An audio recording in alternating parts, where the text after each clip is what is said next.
menuntut pembubaran diskusi Forum Tanah Air atau FTA di Grand Kemang menambah daftar panjang pemeriksaan. Polda Metro Jaya melaporkan penambahan jumlah anggota polisi diperiksa dari 11 kini bertambah menjadi 30 polisi yang namanya ikut terseret.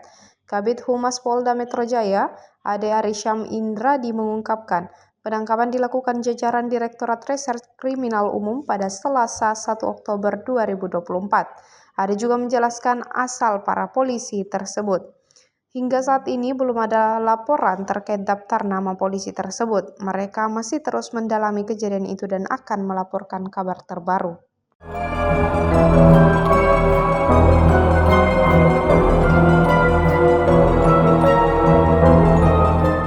Download Tribun X sekarang, menghadirkan lokal menjadi Indonesia.